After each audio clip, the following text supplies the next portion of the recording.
देवसुतां देवां कंसचाणूरमर्दनं देवकी परमानन्दं कृष्णं वन्दे जगद्गुरु। गुरुर्ब्रह्मा गुरुर्विष्णु गुरुर्देवो महेश्वर गुरुः साक्षात् परब्रह्म तस्मै श्री गुरुवे नमः। नारायणं नमस्कृत्यं नरं चैव नरोत्तमं देवीं सरस्वती व्यासं ततो जयमुदीरये ततो जयमुदीरये।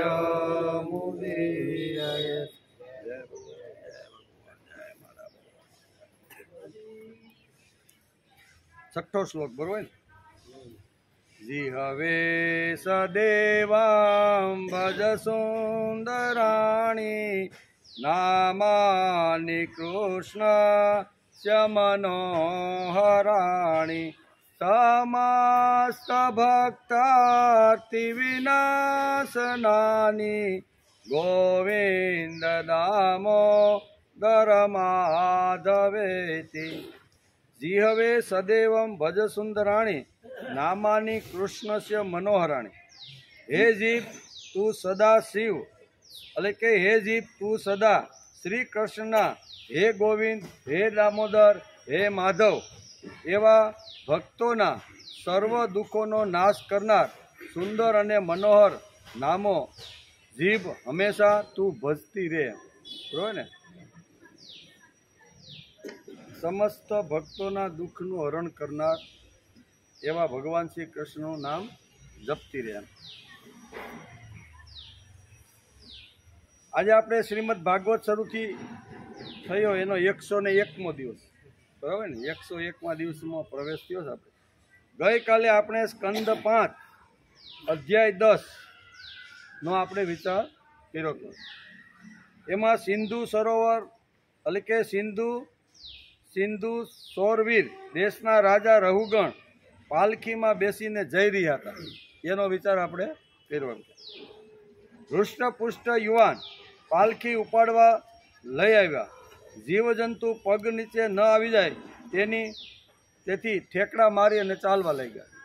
रहुगण अने अहींया कोनो भरत जड़ भरतनो बेनो विचार आपणे गई काले करता हता के राजा आवी रीतनी पालखी लईने નીકળ્યા एमां पालखी उपाड़नार एक बीमार पड्यो तो एकनी जरूर पड़े एटले सेवको गोपुष्ट एक युवान बैठो तो एने पकड़ीने लाव्या पालखीमां जोड्या बराबर ने। पण हालता हालता भरत विचार करे छे के मारा पग नीचे कोई जीवजंतु आवू न जोईए एम। तेथी ते ज्यारे ज्यारे जीवजंतु आवे त्यारे ठेकड़ा मारे। राहुगले कीधुं के भाई मने उपर बैठा बैठा पालखीमांथी पड़ी जवानो डर लागे छे, पालखी नीचे उतारो। नीचे उतारी अने रहुगणे अहींया खूब व्यंग वचनो न कहेवाना घणा बधा वचनो एने कीधा छे। रुष्टपुष्ट छो, शरीर आवी रीतनुं छे, कांई कमातो नथी ने खाली पड्यो रहेशो एમને આવું બધું ઘણું બધું કીધું એને સાંભળ્યું એમ। અને સાંભળી અને પછી આગલા ઘણા બધા શ્લોકની અંદર એની ખૂબ નિંદા કરવામાં આવી છે। રहुગણે એની ખૂબ નિંદા કરી। રहुગણે જ્યારે નિંદા કરી ત્યારે અહીંયા ભરત જડ ભરત કહે છે કે તમે જે નિંદા કરો છો, તમે જે આ બધું જે કરો છો ને એ અંદર રહેલા આત્માને કોઈ લાગુ પડતું નથી। તમે મારા શરીરની નિંદા કરો છો, मारी इंद्रियोनी निंदा करो छो એટલે એમાં તમારે ગમે તેટલી ગાળો ભાંડી હોય, ગમે એટલો ક્રોધ કરીને ગમે તેટલું કેવું હોય તો એ બધું ઇન્દ્રિયોને લાગે છે, મને કંઈ લાગતું નથી। હું તો કેવો છો તો કે અહમ નિર્વિકલ્પો નિરાકાર રૂપ। અંદર જેમ શંકરાચાર્ય કીધું કે આવી રીતનો જે અંદર રહેલો જે છે એને કોઈ અસર થતી નથી। અંદર રહેલા આત્માને કોઈ ભીંજવી શકતું નથી, કોઈ સૂકવી શકતું નથી, કોઈ બાળી શકતું નથી। આવી અંદરની જે છે એને કંઈ જ થતું નથી। તમે તો બહારની ઇન્દ્રિયો ઉપર આવી તું આ વાત આપણે ગઈકાલે આપણે આટલો વિચાર કરતા હતા। આગળ પછી તમે દેહાભિમાન રહિત અને વિશ્વબંધુના શ્રીહરિના અનન્ય ભક્ત છો। તેથી સૌમાં સમદ્રષ્ટિ રાખો છો. પછી બીજી વખત પાલખી નીચે ઉતારી રઘુગણને જ્યારે જળ ભરતે આટલી વાતો કીધી, એમ દેહાભિમાનની તમે અત્યારે વાત કરી રહ્યા છો. આ દેહના ગુણો છે ભાઈ. દેહને જે કહેવું હોય કે તો રાજા સમજી ગયા. રાજા બહુ એકદમ ભણેલા ગણેલા બુદ્ધિશાળી રઘુગણ હતા. નીચે ફરીથી ઓલાને કે નીચે તમે પાલખી ઉતારો ને પછી બંનેનો સંવાદ થાય છે. એ પણ આપણે ગઈકાલે જોયું. એમ કે ત્યારે બે હાથ જોડી અને અહીંયા અત્યારે રઘુગણ કહે છે કે તમે તો સમદ્રષ્ટિ રાખનાર રાગ દ્વેષી કોઈ મહાપુરુષ હોય એવું લાગે છે. કારણ કે મહાપુરુષ વગર આટલું માર્ગદર્શન મને કોઈ આપી શકે નહીં. તમે ખૂબ ઊંડો શાસ્ત્રનો ઊંડો અભ્યાસ કર્યો છે, તેથી તમે આ અંદર રહેલા આત્માની તમે વાત કરી. આમ કરી અને રઘુગણ એને કહે છે આપણી અંદર માન અપમાનના કારણે કોઈ વિકાર ઉત્પન્ન થયો નથી. એમ રઘુગણે કીધું કે મેં ગમે તેટલા પ્રહારો તમારી ઉપર વાણીથી કર્યા એમ, પણ તમારા ઉપર કોઈ એની અસર થઈ નથી. એમ કે પરંતુ એક મહાપુરુષનું અપમાન કરવાને કારણે મારા જેવો મનુષ્ય ખભા ઉપર તમે યજ્ઞોપવિત ધારણ કરી છે, એટલે તમે બ્રાહ્મણ હોય એવું મને લાગે છે. આવી ઘણી બધી ચર્ચાઓ થઈ અને એ અધ્યાયને આપણે નમસ્કાર કર્યા. આજે આપણે 11મો અધ્યાય, બરાબર. તો 11મા અધ્યાયની અંદર પણ વેદવ્યાસે બહુ સરસ રીતે આપણે સમજાવવાનો પ્રયત્ન કર્યો છે. એમાં કેટલી વાતો છે તો એ જોઈ લઈએ. 11મો અધ્યાય રાજા રઘુગણને ભરતજીનો ઉપદેશ. આટલી વાતો રસ્તામાં થોડી ઘણી થઈ. પછી રાજાને ખબર પડી કે આ કોઈ મહાન આત્મા છે, તેથી તેની સાથે ચર્ચા થાય છે અને જડ ભરત એને ખૂબ જ તત્વજ્ઞાન અથવા ઉપદેશ આપે છે. એનો વિચાર કરવાનો છે. જડ ભરત ઉવાચ કોવિદ વાદવાદાન વાદસ્તતો નાતિવિદા વરિષ્ઠ ન સૂરયો હિ વ્યવહારમેન તત્વમર્ષેન સહાનંતિ તવેવ રાજ ગુરુગારમેઘા વીતાન વિદ્યોરુજિ વિત્તભૂષેષુ ન વેદવાદેષુ હિ તત્વવાદ પ્રાયેણ શુદ્ધો નુચકાસી સાધુ. ઘણી બધી વાતો અત્યારે જડ ભરત જે ઉપદેશ આપે છે એ ઉપદેશ આપણે બધાએ સાંભળવા જેવો છે. બહુ સરસ ઉપદેશ આપ્યો. શું કહે છે? જડ ભરત કહે છે કે હે રાજન, તમે અજ્ઞાની હોવા છતાં પણ પંડિતોની જેમ ઉપરની તર્ક વિતર્કની વાતો કરી રહ્યા છો.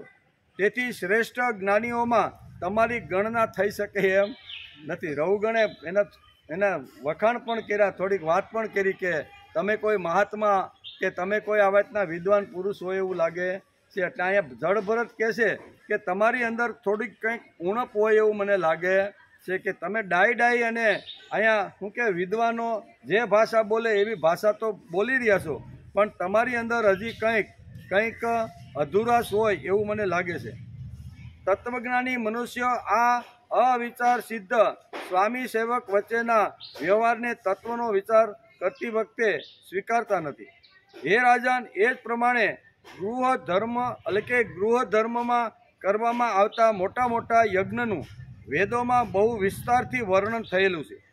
એવી તે વેદવાણીમાં સર્વથા શુદ્ધ રાગ દ્વેષ તથા હિંસા આદિ દોષોથી રહિત તત્વજ્ઞાનની વાત ઘણું કરીને કહેવામાં આવી નથી. એમ કે જે મનુષ્ય ગૃહસ્થ યોગ્ય યજ્ઞ વગેરે કર્મોથી પ્રાપ્ત સ્વપ્નવત ત્યાજ્ય છે એમ નથી લાગતું તેને તત્વજ્ઞાન કરવામાં સાક્ષાત ઉપનિષદ વચન પણ સમર્થન નથી. એમ જ્યાં સુધી મનુષ્યનું મન સત્વગુણી રજોગુણી અને તમોગુણીથી વ્યાપ્ત રહે છે ત્યાં સુધી તે નિરંકુશપણે તેની જ્ઞાન ઇન્દ્રિયો અને કર્મેન્દ્રિયો પાસે શુભ અને અશુભ કર્મો કરાવતા રહે છે. જ્યાં બહુ સરસ અહીં કહે છે કે સત્વ રજ અને તમ આ જે 3 ગુણો છે એ 3 ગુણોથી વ્યાપ્ત રહે છે ત્યાં સુધી માણસની જ્ઞાનેન્દ્રિય અને કર્મેન્દ્રિય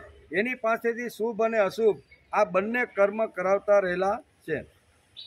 આ મન જ વાસનામય છે અને વિષયોમાં આસક્ત છે.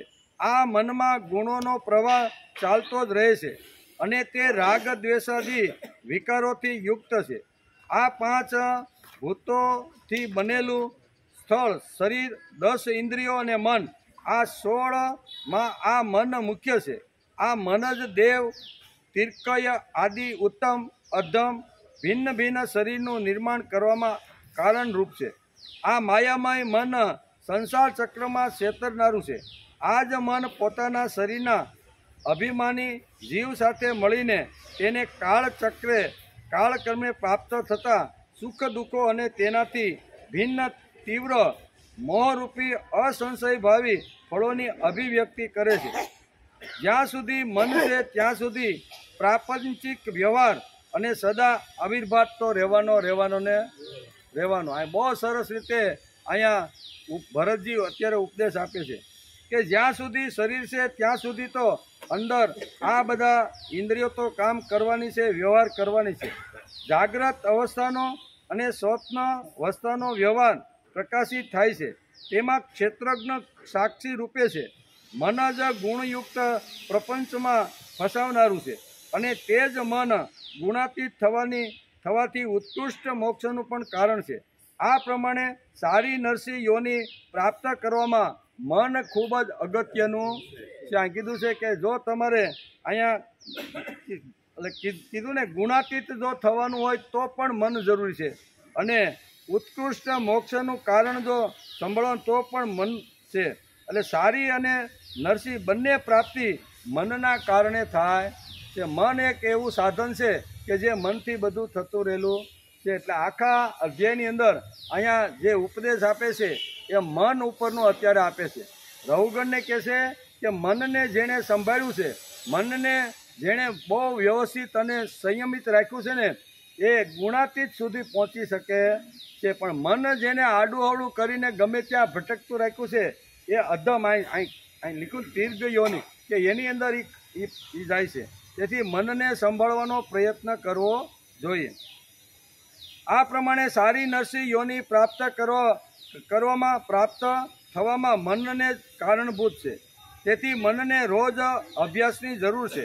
ગુણાતીત સુધી જો મનને લઈ જવાનું હોય તો રોજ મનને કંઈક ને કંઈક રોજ ખોરાક આપવો જોઈએ. મનનો ખોરાક કયો છે? તો કે મનનો ખોરાક ચિત્તને એટલે કે મનને ભગવાનની અંદર લીન કરવું એ મનનો ખોરાક છે. બુદ્ધિનો ખોરાક કયો છે? તો કે સારા શાસ્ત્રોનો અભ્યાસ કરી અને કર્ણેન્દ્રિયમાં આવી તો નાખવું એ અહીંયા બુદ્ધિનો ખોરાક છે. અને શરીરની જે વાત કરી એમાં તો આપણે બધી રીતે આપણે જમતા ખાતા પીતા બધા રહેલા છીએ. એટલે આ બધી જે વાતો છે એને મન ઉપર આખો આધારિત છે. મન જો જેણે સંભાળ્યું છે, મનને જેણે કાળજી કરી છે અથવા મન જેણે ઉત્કૃષ્ટ બનાવવાનો જેણે પ્રયત્ન કર્યો છે એ માણસ ગુણાતીત સુધી પહોંચી જાય છે. અને જેણે મનને સંભાળવાનો પ્રયત્ન કર્યો નથી, મનને સંયમમાં રાખ્યું નથી તો એ માણસને અધઃપતનના ખાડામાં પણ લઈ જાય છે. 2 વાતો અહીંયા આ શ્લોકની અંદર વેદવ્યાસ લખે છે. સુખદેવજી અત્યારે રાજા પરીક્ષિતને અહીંયા જડ ભરતે જે રઘુગણને ઉપદેશ આપ્યો છે તે અહીંયા એને સમજાવતા રહેલા છે કે મન ખૂબ અગત્યનું છે. ખાવાનું હોય તો મન, બોલવાનું હોય તો મન, ક્યાંય જવાનું હોય તો મન, બરાબર બધી જગ્યાએ મન આપણી જોડે છે. તેથી મનને સંભાળવાનો પ્રયત્ન કરવો જોઈએ એમ રઘુગણને અત્યારે અહીંયા જળ ભરત ઉપદેશ આપે છે કે મનને સંભાળવું જોઈએ. તેથી મનને રોજ અભ્યાસની જરૂર પડે છે. ગુણાતીત સુધી પહોંચવા માટે મનને કાયમ ભગવાનની અંદર રોજ બોલવાનો પ્રયત્ન કરવો જોઈએ. ચિત્ત એકાગ્રતા સાધવી હોય તો મનનું સ્વાસ્થ્ય ટકાવવું ખૂબ જ જરૂરી છે. ભક્તિ જો કરવાની હશે તો પણ મન, ભુક્તિ કરવાની હશે તો પણ મન, અને મુક્તિ સુધી જો પહોંચવાનું હશે તો પણ મન જ અગત્યનું. ભુક્તિ, મુક્તિ કે શક્તિ જે કાંઈ આપણે મેળવવાની છે એમાં બધે મનનું મહત્ત્વ આ અધ્યાયમાં વેદવ્યાસે લખ્યું છે. અને અત્યારે સુખદેવજી મહારાજ રાજા પરીક્ષિતને કહે છે અને જળ ભરત અત્યારે કોને સમજાવે છે? રઘુગણને આખો ઉપદેશ આપે છે કે મનને જેણે સંભાળ્યું છે, મનને જેણે કંટ્રોલમાં રાખ્યું છે, મનને જેણે સંયમિત કર્યું છે ને, એ બધી જગ્યાએ એની જીત જ થતી રહેલી છે. તેથી તમે મનને સંભાળવાનો પ્રયત્ન કરવાનો, એટલે કે ચિત્ત એકાગ્રતા સાધવી હોય તો મનનું સ્વાસ્થ્ય ટકાવવું ખૂબ જ જરૂર છે. મનનું સ્વાસ્થ્ય, મન જો બગડે ને તો ન કરવાના વિચારો મન ઘણીવાર કરી જાય.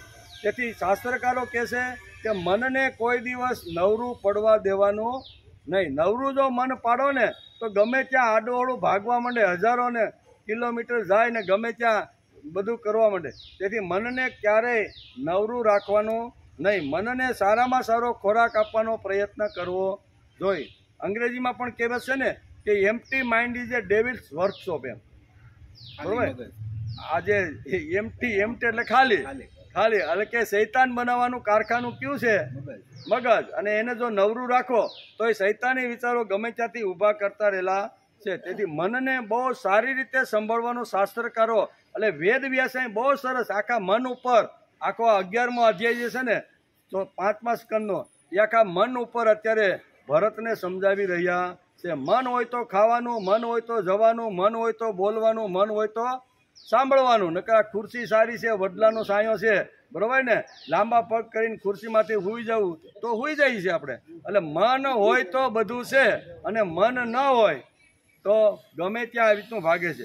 તેથી મનને સંભાળવાનો જો ધીમે ધીમે આપણે જો સમજી લઈને તો આપણું મન એકદમ સ્વસ્થ અને પવિત્ર રહેશે. પહેલી વાત છે, બધું જ મન મુજબ થાય એ વાતની મનને ખબર પડવી જોઈએ. કે હું જેટલું ધારું છું, મેં જેટલું ચિતરું છે, એટલે મેં જેટલું કહ્યું એ મારું જ કહ્યું થવું જોઈએ, બરોબર ને. આવું મનને સમજાવવાનું કે ભાઈ તારું કહ્યું બધું થતું. ચિતરવાની છૂટ છે, સંકલ્પ વિકલ્પ કરવાની છૂટ છે, પણ બધું જ આપણું ધાર્યું થતું નથી. ઘણીવાર આપણે ઘણું સારી રીતે ધારતા હોય છે અને બાજી ઘણીવાર ઊંધી પડતી હોય છે.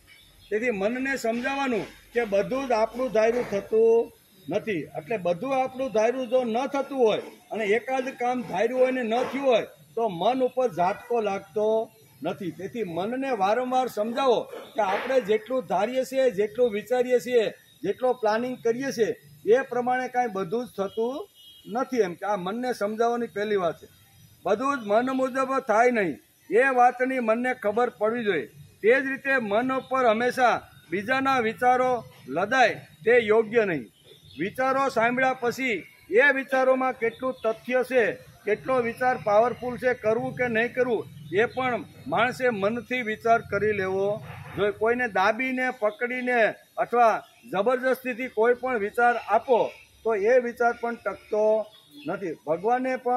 અર્જુને પણ ભગવાનને આ જ પ્રશ્ન કર્યો હતો કે ભગવાન આવી રીતનું સારા વિચારો જે હોય એ કહીને કોઈ ન માને તો શું કરવાનું? ત્યારે ભગવાને બહુ સ્પષ્ટતા કરી છે કે તારું કામ છે એ સદવિચારોને સમાજમાં વાવવાનું છે. જો લોકોને ગમશે, સારું લાગશે, એને લાગશે કે ઉપાડવા જેવું છે તો ઉપાડશે, નકર ભલેની કાળના પેટમાં ડટાઈ જાય, તને શું વાંધો છે ભાઈ? તારે તો જે સદવિચારો છે એ પાથરવાનું અથવા સમાજના અંતિમ માણસ સુધી સદવિચારો પહોંચાડવાનું કામ છે.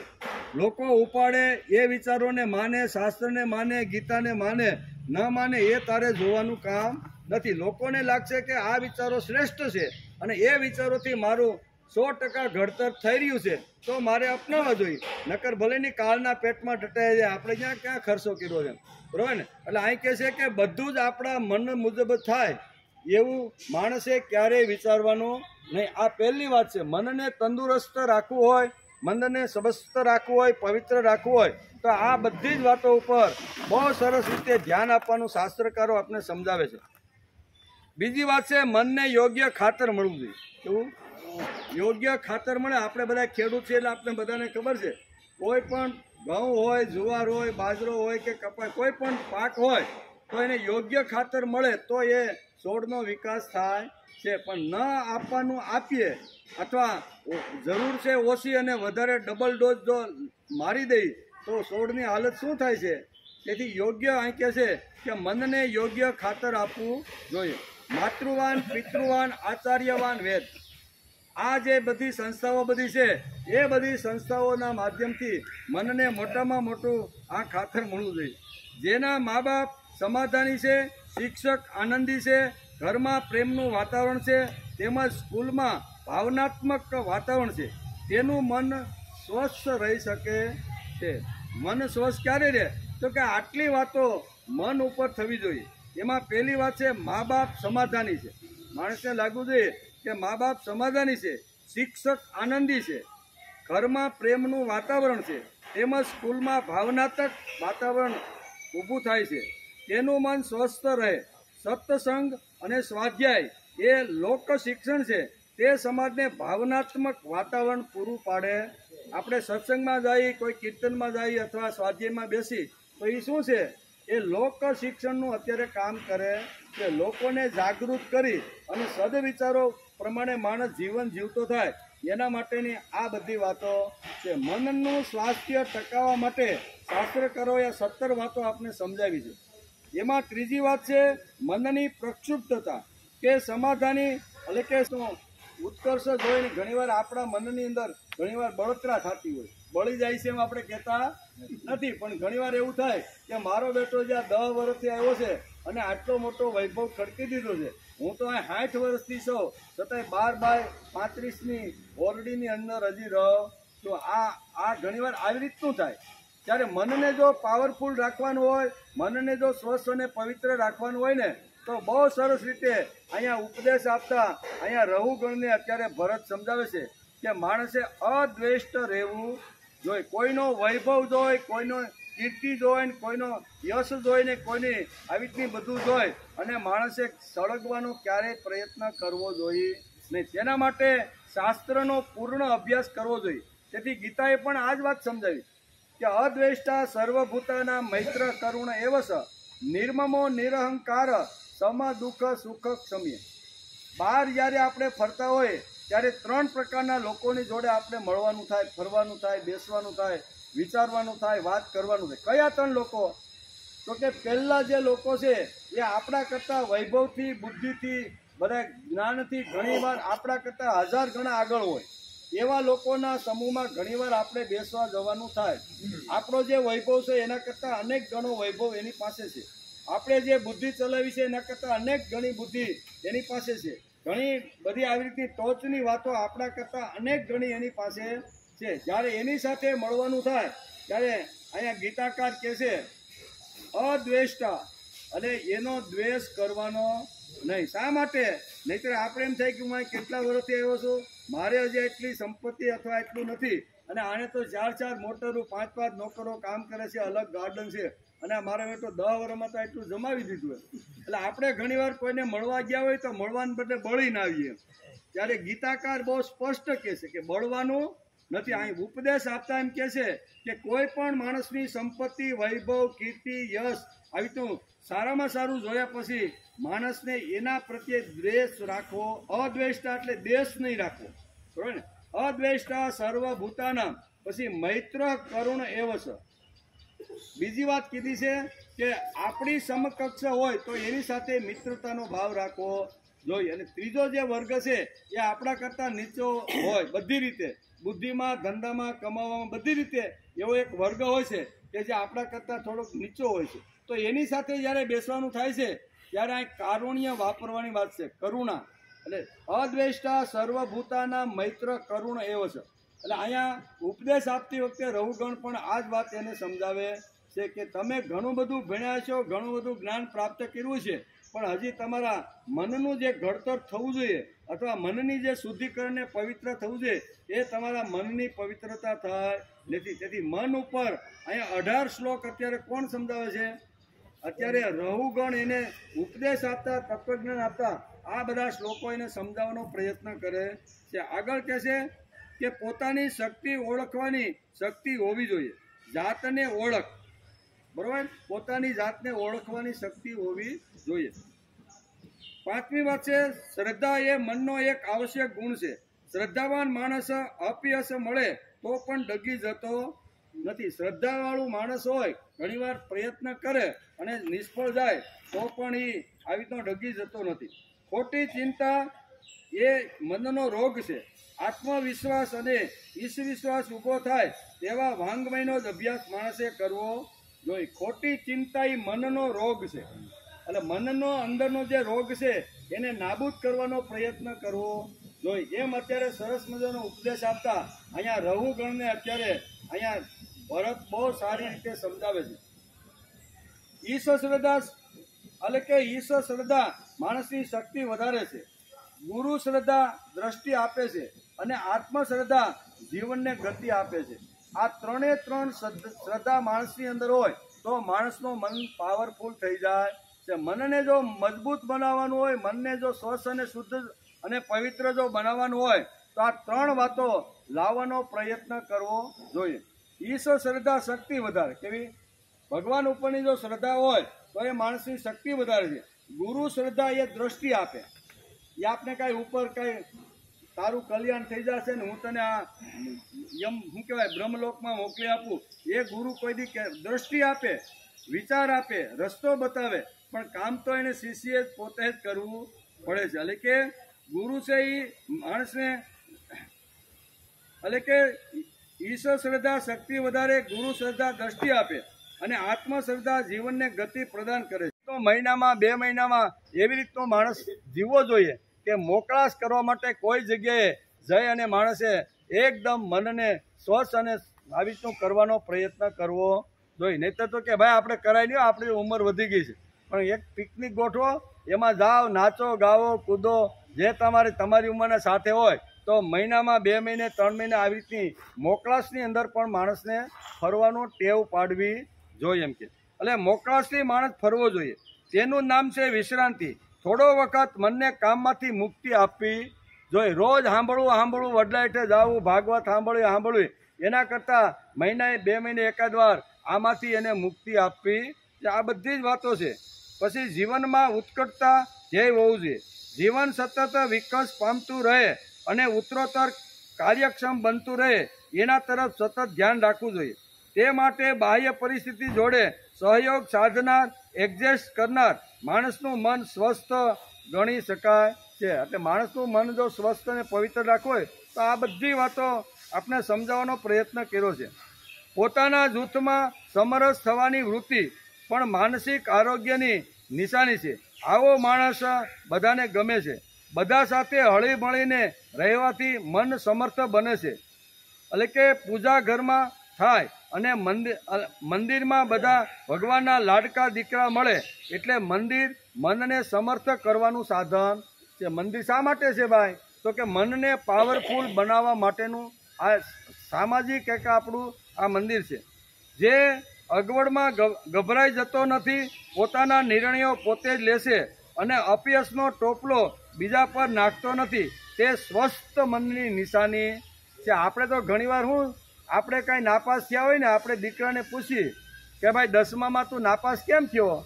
તો કે શિક્ષકે મને બરાબર ભણાવ્યું નહીં. હું તો રોજ જાતો, બરોબર, ટ્યુશન ક્લાસ પણ ભરતો અને સ્કૂલના પીરિયડ પણ સારી રીતે ભરતો હતો, પણ છતાંય શિક્ષક બરોબર હતા નહીં. શિક્ષકને આપણે પૂછીએ કે ભાઈ અમે આટલી ફી આપી છે તો અમારો છોકરો કેમ નાપાસ થયો?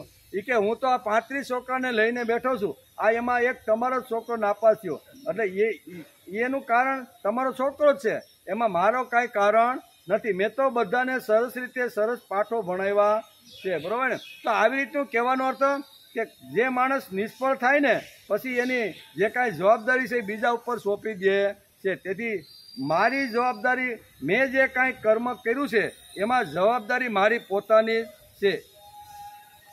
જે કોઈની શેહમાં તણાઈ જતો નથી, તેમાં જ અતડો રહેતો નથી. સૌને સાચવે છતાં પોતાનું સ્વમાન જાળવે તેનું મન હંમેશા સ્વસ્થ રહે છે. જે સ્વપ્નરંજનમાં રાખતો નથી, વસ્તુ સ્થિતિથી ભાગવા કાલ્પનિક જગતમાં રમતો નથી, કાલ્પનિક વાતો અને કઠોર પરિશ્રમનો ફરક સમજે છે, તે સ્વસ્થ મન ધરાવનાર વ્યક્તિ કહેવાય. હું દુર્દૈવી છું, બધા સતત મારી સળ કરતા રહેલા છે. આવું જો સતત લાગતું હોય તો માણસનું મન નબળું પડી જાય છે. તેથી મનને પાવરફુલ કરવા માટે શાસ્ત્રકારોએ ઘણી બધી વાતો કરી છે. આગળ અત્યારે અહીંયા રઘુગણને અત્યારે ભરતજી કહે છે કે હે રાજા, વિષયાસક્ત મન જીવને સંસારના કંટકમાં નાખી દેશે. વિષય રહિત થયા પછી જે મન જીવને શાંતિમય મોક્ષપદની પ્રાપ્તિ કરાવી દેશે, જેમ ઘીથી ભીંજાયેલી વાટને ખાનારા દીપકમાંથી તો ધુમાડાવાળી જ્યોત જ નીકળે છે અને જ્યારે ઘી સમાપ્ત થઈ જાય છે ત્યારે તે પોતાના કારણભૂત અગ્નિ તત્વમાં લીન થઈ જાય છે। તેવી જ રીતે વિષયો અને કર્મોથી આસક્ત થયેલું મન જાત જાતની વૃત્તિઓનો આશ્રય લેતું રહે છે અને તેમનામાંથી મુક્ત થઈ ગયા પછી તો પોતાના તત્વમાં લીન થઈ જાય છે। મન ઉપરની આ બધી વાતો અત્યારે રહુગણને અત્યારે ભરતજી સમજાવી રહ્યા છે કે હે વીર શ્રેષ્ઠ રાજા, 5 કર્મેન્દ્રિય, 5 જ્ઞાનેન્દ્રિય અને 1 અહંકાર, આ મનની 11 વૃત્તિઓ છે। કોને કહે છે?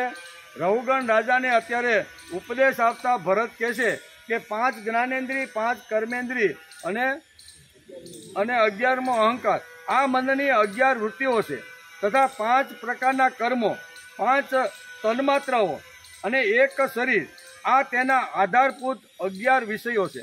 બરાબર ને? 11 સાધનો છે ને એના પણ 11 અલગ અલગ વિષયો છે। ગંધ, રૂપ, સ્પર્શ, રસ અને શબ્દ, આ જ્ઞાનેન્દ્રિયના 5 વિષયો છે।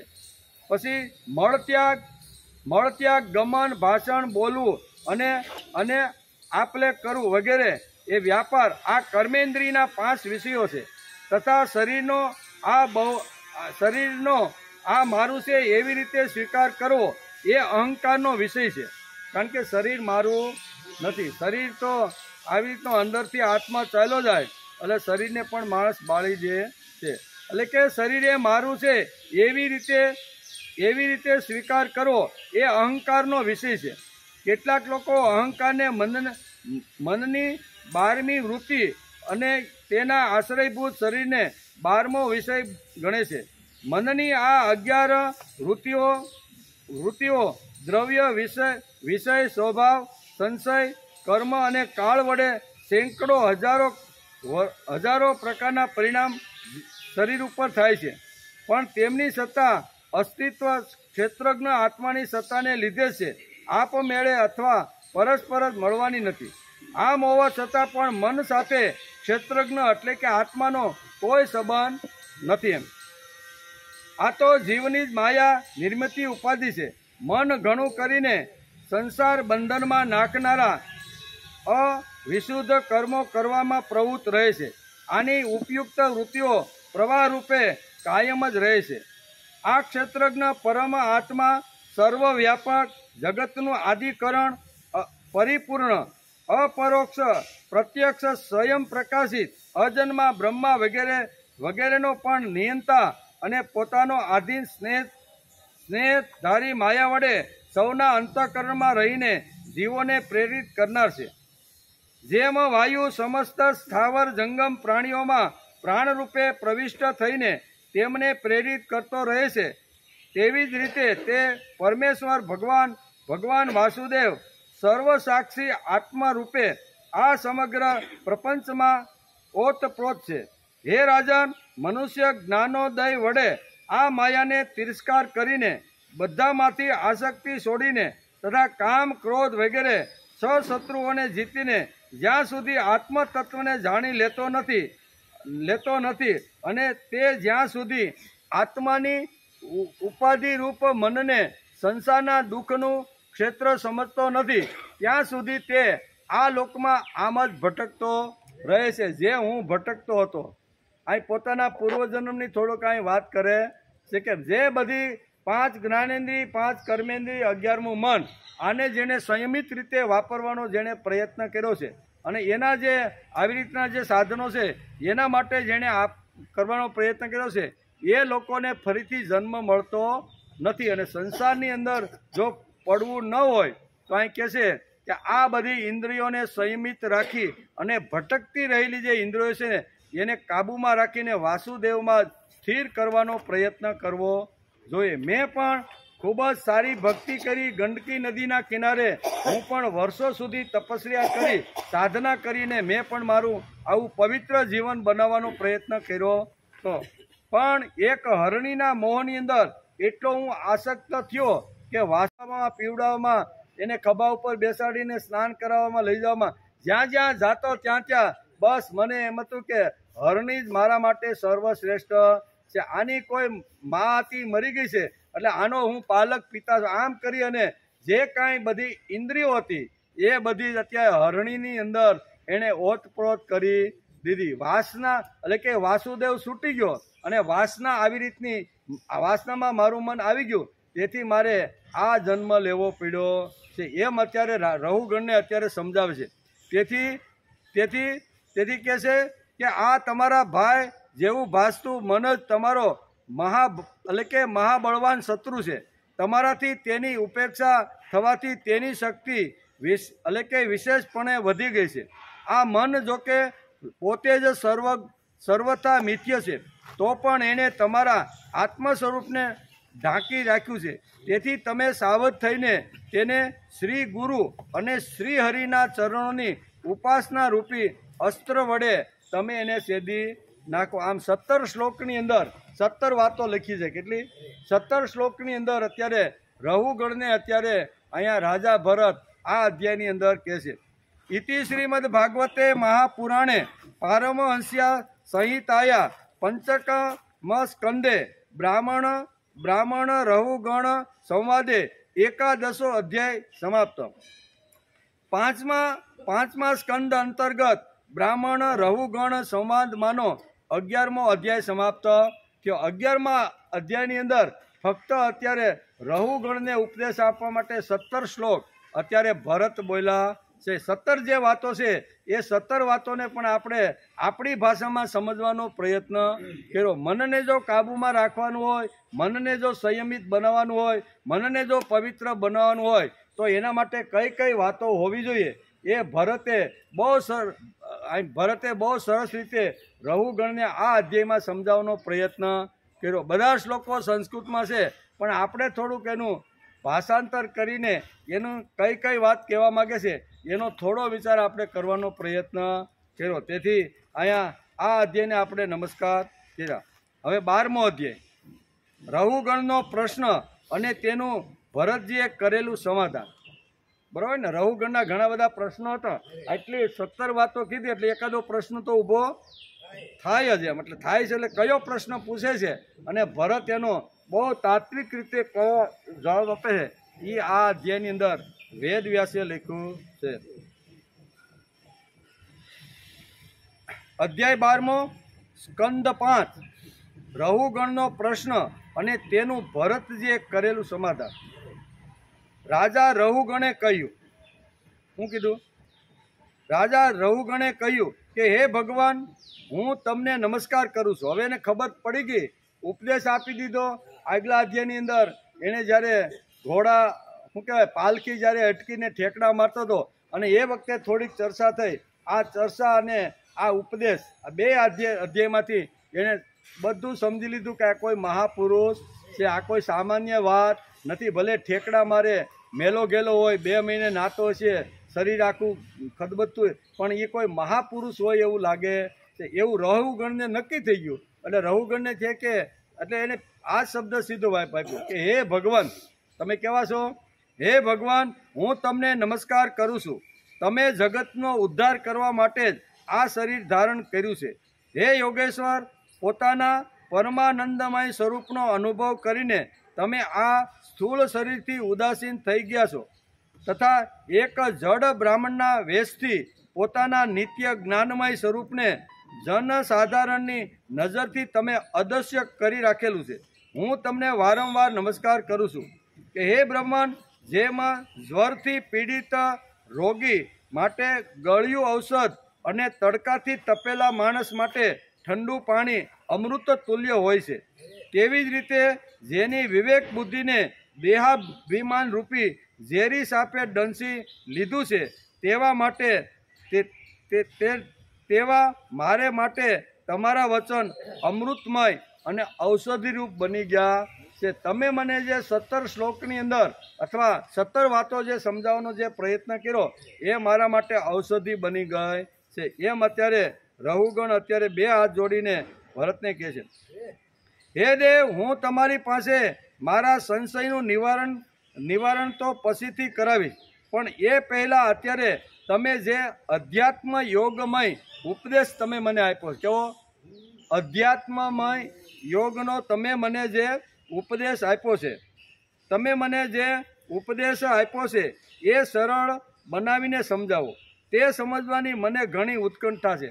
તમે આ અઘરી ભાષાની અંદર ઘણા બધા તત્વોને સાથે લઈ 5 જ્ઞાનેન્દ્રિયની વાત કરી, કર્મેન્દ્રિયની વાત કરી, પછી એની જે તીર્ય ગતિ છે એની પણ તમે વાત કરી. આ બધું થોડુંક મને સમજવામાં ખૂબ જ અગવડ પડે છે. તેથી આ જે વાતો તમે મને જે તત્વજ્ઞાનની વાત કરીને જે ઉપદેશ આપ્યો છે તે થોડીક સરળ કરી અને મને સમજાવવાનો પ્રયત્ન કરો. આવી માગણી રહુગણે અત્યારે અહીંયા ભરત પાસે કરી છે કે હે યોગેશ્વર, તમે જે કહ્યું છે કે બોજ ઊંચકવાની ક્રિયા, આગળ કીધું ને, તમે કહ્યું કે બોજ ઊંચકવાની ક્રિયા તથા તેની સાથે શ્રમરૂપી જે ફળ હોય છે તે બંને પ્રત્યક્ષ હોવા છતાં પણ કેવળ વ્યવહારમૂલક છે, વાસ્તવમાં સત્ય નથી.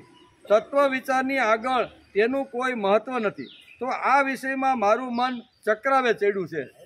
તમે જે મને કીધું, કારણ કે એણે હેઠા ઉતરી થોડાક ચાબુક પણ માર્યા, ક્રોધમાં આવી અને રહુગણે ન કહેવાના ઘણા બધા શબ્દો એને કીધા. ત્યારે પાલખી નીચે ઉતરી અને પછી ભરત એને સમજાવે છે કે તમે મને જે કાંઈ કહી રહ્યા છો ને એ તો મારી ઇન્દ્રિયો અને મારા શરીરને કહી રહ્યા છો, મારા આત્મા ઉપર એની કોઈ અસર થતી નથી. તમારે જેટલું બોલવું હોય એ બોલો, તમે મારી ઇન્દ્રિયોને તમે કહી રહ્યા છો.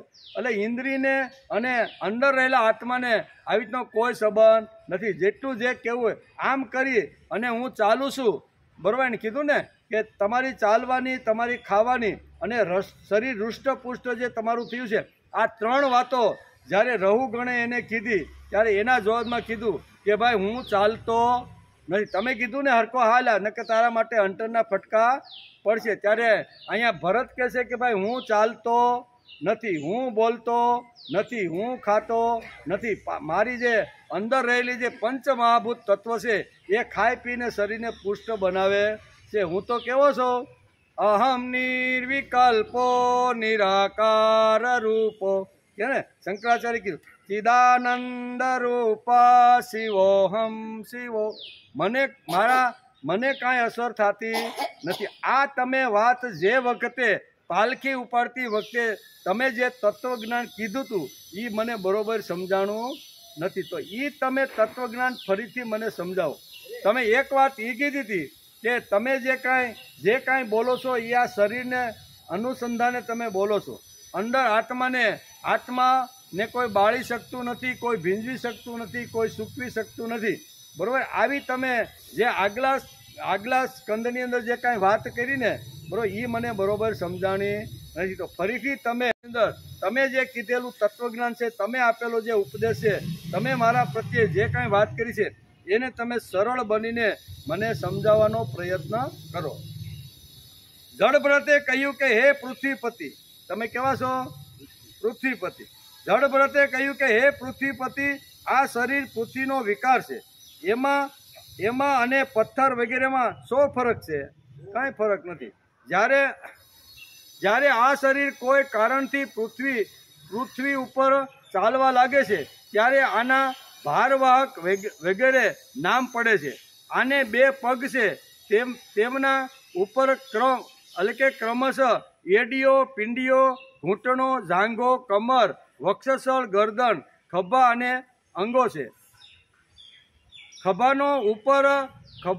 ખભાઓ ઉપર લાકડાની પાલખી મૂકેલી છે.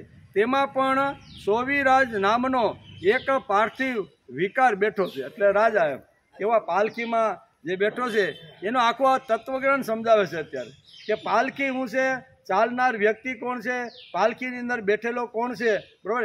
એ બધી વાતો અત્યારે સરળ રીતે અત્યારે પૂછ્યું ને કે તમે મને સરળ ભાષામાં સમજાવો.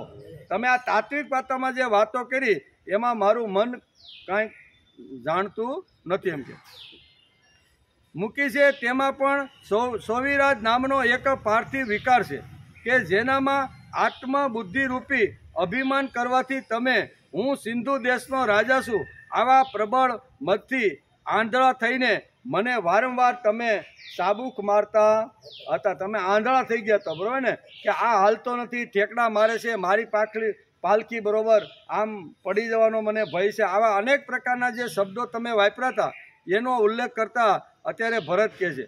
પરંતુ આનાથી તમારી કોઈ શ્રેષ્ઠતા સિદ્ધ થતી નથી.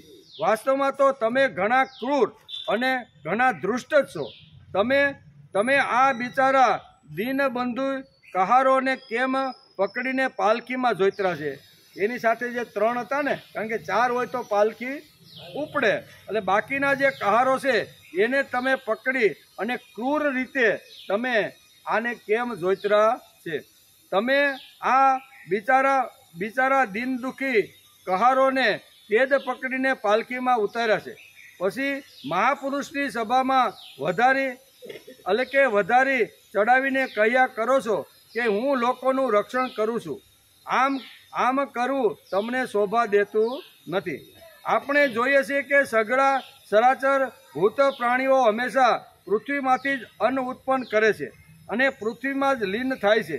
તેથી તેમના ક્રિયા ભેદને કારણે અલગ અલગ જે નામ પડ્યા છે બતાવો તો એમના સિવાય વ્યવહારનું બીજું શું મૂળ હોઈ શકે? બહુ સરસ અહીં સમજાવે છે. આ પ્રમાણે પૃથ્વી શબ્દનો વ્યવહાર પણ મિથ્યા જ છે, વાસ્તવિક નથી. કારણ કે એ પોતાના ઉપાદાન કારણ સૂક્ષ્મ પરમાણુમાં લીન થઈ જાય છે અને જેમના મળવાથી એટલે કે સંયોગથી પૃથ્વીરૂપી કાર્યની સિદ્ધિ થાય છે. તે પરમાણુઓ અવિદ્યાને લીધે મનથી કલ્પેલા છે. વાસ્તવમાં તેમની પણ સત્તા અસ્તિત્વ નથી. એ જ પ્રમાણે અન્ય પણ જે કંઈ પાતળું જાડું સૂક્ષ્મ સ્થૂળ નાનું મોટું કાર્ય કારણ ચેતન અચેતન વગેરે ગુણોથી યુક્ત દ્વૈત પ્રપંચ છે, તેને પણ દ્રવ્ય સ્વભાવ આશય કાળ કર્મ વગેરે નામોવાળી ભગવાનની માયાનું આ કાર્ય સમજો. પછી વિશુદ્ધ પરમાર્થ અદ્વિતીય તથા આંતરબાહ્ય ભેદ વિનાનું પરિણામ જ્ઞાન જ સત્ય વસ્તુ છે. સર્વ અંતર્યામી અને સર્વથા નિર્વિકાર છે. તેનું જ નામ છે ભગવાન અને તેને જ પંડિતજનો વાસુદેવ કહે છે. તમે કહો કે પૃથ્વીનું રક્ષણ હું કરું છું, પૃથ્વીમાંથી જે કાંઈ ઉત્પન્ન થાય છે એના દ્વારા મારી રૈયતની હું સંભાળ રાખું છું, તો આ વાત ખોટી છે. પણ તમે પૃથ્વીમાં 4 દાણા નાખો છો તો 4 દાણામાંથી 400 દાણા બનાવવાળો કોણ છે એનો તમે વિચાર કરતા નથી. તમને તો નાખ્યું, મહેનત કરી, પરસેવો પાડ્યા એટલે તમારી ઘેરે અન્ન આવ્યું, પણ એ અન્ન આપનાર કોણ છે એનો તમે વિચાર કરતા નથી. આ વિચાર તમારે કરવો જોઈએ. એમ કરીને ઘણું છે. પૂર્વજન્મમાં હું ભરત નામનો રાજા હતો. એહિક અને પારલૌકિક બંને પ્રકારના વિષયોમાંથી વિરક્ત થઈને ભગવાનની આરાધનામાં રત રહેતો હતો. તો પણ એક મૃગમાં આસક્તિ થઈ જવાથી મારે પરમાર્થમાંથી ભ્રષ્ટ થઈને આ 2-3 જન્મ મારે લેવા પડ્યા. કારણ કે ભરતમાંથી ગયા પછી મૃગ અને મૃગમાંથી ગયા પછી જળભરત, આવી રીતના મારે જન્મો લેવા પડ્યા. પરંતુ ભગવાન શ્રી કૃષ્ણની આરાધનાના પ્રભાવથી તે મૃગ યોનિમાં પણ મારી પૂર્વજન્મની સ્મૃતિ રહી ગઈ હતી. તેથી હું અત્યારે જન સંસર્ગથી ડરીને હંમેશા અસંગ ભાવથી ગુપ્ત રીતે જ વિચરતો રહું છું.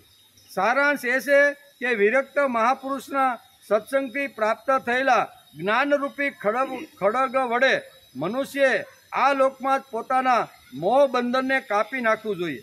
પછી શ્રીહરિની લીલાઓના કથન અને શ્રીહરિની કથાઓનું શ્રવણ ભગવાનનું સ્મરણ કાયમ રહેવાના કારણે તે સહેલાથી જ સંસાર માર્ગને પાર કરીને ભગવાનને જ પ્રાપ્ત કરી શકે છે. હું આટલું મોટું પૂર્વકાળની વાત કરે છે કે આટલું મોટું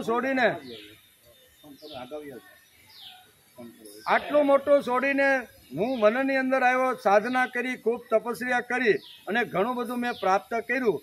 પણ અંતે મૃગના એક આવી રીતના સંભાળવા, પાળવા, પોષવાની અંદર મારું સમસ્ત જીવન મેં પૂરું કરી દીધું. બરાબર ને? તેથી અહીં કે ભગવાનને પ્રાપ્ત તમે ત્યારે જ કરી શકશો કે વાસુદેવની કથાનું સ્મરણ, એનું શ્રવણ સહેલાથી સંસાર માર્ગને પાર કરી નાખે છે. ઇતિ શ્રીમદ ભાગવતે મહાપુરાણે પારમહંસ્યા સંહિતાયા પંચકમ સ્કંદે બ્રાહ્મણ રહુગણ સંવાદે દ્વાદશોધ્યાય 5 સ્કંદ અંતર્ગત બ્રાહ્મણ રહુગણ સંવાદનો 12મો અધ્યાય સમાપ્ત થયો। 2 અધ્યાયની અંદર આટલી તત્વજ્ઞાની અને ઉપદેશની વાત કરી છે। એમાં ખાસ કરીને મનની વાતો કરી અને પોતાના પૂર્વજન્મની વાત કરીને રહુગણને કહેશે કે જો તમારે કોઈ પણ આના પછીનો જન્મ પ્રાપ્ત કરવાનો ન હોય તો વાસુદેવના ચરણમાં જ પોતાનું મન લગાડી તમારે દેવું। કથાઓ પણ એની સાંભળવી અને કાનની અંદર એના જ વિચારો નાખવા અને સાંભળ્યા પછી એનું સતત સ્મરણ કરો તો ભગવાનની પ્રાપ્તિ થાય છે અને સંસાર માર્ગમાંથી તમે તરી જાઓ છો। આટલી વાતો આ બીજા અધ્યાયની અંદર કરી। શ્રીમદ ભાગવતના સ્કંદ 5, 11 અને 12 2 અધ્યાયને આજે આપણે નમસ્કાર કર્યા। બંને અધ્યાયની અંદર રાહુગણને ઉપદેશ, રાહુગણને તત્વજ્ઞાન, રાહુગણ જ્યાં ભૂલ્યો છે ત્યાંથી એને પાટે ચડાવવા માટે ભરતે જબરજસ્ત તત્વજ્ઞાન આ બંને અધ્યાયની અંદર કીધું, બરાબર ને। તેથી મનને સંભાળવાની વાત કરી છે। આપણે ઘણીવાર કંઈ સાંભળવું હોય તો મન જોઈએ, આપણે કાંઈ સાંભળવી હોય ને કોઈ વાત તો મન હોય તો, નહીંતર આપણે જમી લીધા પછી ઘરવાળીને પૂછીએ કે આ શેનું શાક બનાવ્યું હતું, પણ કે તમે તો ખાઈ લીધું, તમે 2 વાર તો માગ્યું એ કે, પણ યાર કાંઈ એટલે જમતી વખતે પણ જો જમવામાં ધ્યાન ન હોય તો શાક શેનું હતું ને ક્યું બનાવ્યું હતું એ પણ ઘણીવાર આપણે ખબર પડતી નથી। એટલે મનની જરૂર પડે કે નહીં? અહીંયા પછી વ્યવહાર કરવાનો હોય, કોઈને લેવા દેવાનું હોય તો એમાં પણ મનની જરૂર પડે કે નહીં? પડે જ, બધી જગ્યાએ। પછી ભુક્તિ હોય, ભક્તિ હોય કે મુક્તિ હોય, 3માં શાસ્ત્રકારો તો એમ કહે છે કે ભક્તિ, ભુક્તિ અને મુક્તિ આ 3ની અંદર મનની જરૂર પડે છે। તમારે ભુક્તિ એટલે કે ભોગ ભોગવાના છે, મુક્તિ મેળવવાની છે, શક્તિ પ્રાપ્ત કરવાની છે, તો એમાં મન ખૂબ અગત્યનું છે। તેથી વેદવ્યાસ જેવા મહાપુરુષને લાગ્યું કે જડ ભરત જેવા જે મહાપુરુષ છે એના મુખારવિંદમાંથી અહીંયા રહુગણને થોડીક આ રીતની તત્વજ્ઞાનની અને ઉપદેશની વાત કરું। તેથી આ 2 અધ્યાયની અંદર વેદવ્યાસે ઠાસીને લખ્યું છે। સુખદેવજી મહારાજ અત્યારે ગંગા નદીના કિનારા ઉપર અત્યારે રાજા પરીક્ષિતને આ બધી વાતો સમજાવે છે। એનો અભ્યાસ અત્યારે આપણો ચાલે છે। અભ્યાસ કરતાં કરતાં આજે આપણે 101મા દિવસે પહોંચ્યા છે, બરાબર ને। શ્રીમદ ભાગવત શરૂ થઈ એનો 101મો દિવસ છે આજે। એની અંદર પણ આપણે સવારથી જ્યારે 9 વાગ્યાથી આપણે અભ્યાસની શરૂઆત કરી, ભાવગીતો આવ્યા, શ્લોકો આવ્યા, સ્તોત્ર આવ્યા અને પછી શરૂ કર્યું, તો એમાં પણ આજે આપણે 2 અધ્યાયને નમસ્કાર કર્યા। બંનેની અંદર એકમાં 16 શ્લોક હતા અને એકમાં 17, એટલે નાના હતા, એટલે 2ને આપણે નમસ્કાર કર્યા। હવે 3જા અધ્યાય એટલે કે 13મા અધ્યાયની અંદર બહુ સરસ રીતે અહીંયા વેદવ્યાસ લખે છે અને સુખદેવજી મહારાજ અત્યારે અહીંયા કોને? પરીક્ષિત રાજાને કહે છે ભવાટી એટલે કે ભવાટ વિનું વર્ણન અને રહુગણના સંશયનો નાશ। એને જે સંશય થયો હતો જે વખતે પાલકી લઈને જતા હતા અને એ પ્રશ્ન જે પૂછ્યો હતો તો એનો સંશયનો નાશ કેવી રીતનો કરવો એ ભરત અત્યારે એને સારી રીતે સમજાવે છે। જડ ભરતે કહ્યું કે હે રાજન, આ જીવ સમુદાય સુખરૂપી ધાનમાં આસક્ત દેશાંતરમાં ફરીને વેપાર કરનારા વ્યાપારી સમૂહ જેવો છે, બરાબર। બધી જગ્યાએ જાય। અહીંથી આપણો દીકરો 5000 કિલોમીટર ઓસ્ટ્રેલિયામાં રહેતો હોય અને 1 સેકન્ડ આંખ બંધ કરો એટલે એનું ઘર દેખાય, ઘરની અંદર રહેલું ફ્રીજ દેખાય, ટીવી દેખાય, આગળ પાછળનો ગાર્ડન દેખાય કે ન દેખાય? આટલું મન પાવરફુલ છે। એટલે કે અહીંયા મન એવું છે, અહીંયા બહુ જડભરત કહે છે રાજા રહુગણને કે મન એટલું પાવરફુલ છે કે જીવન સમુદાય સુખરૂપી ધનમાં આસક્ત દેશાંતરમાં ફરીને એ વેપાર કરીને પાછું આવી જાય છે।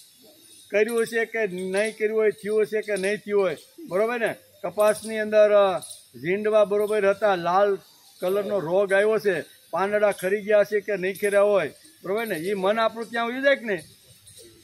સેકન્ડના 6ઠા ભાગની અંદર આપણું મન આપણા ખેતર સુધી પહોંચી જાય છે।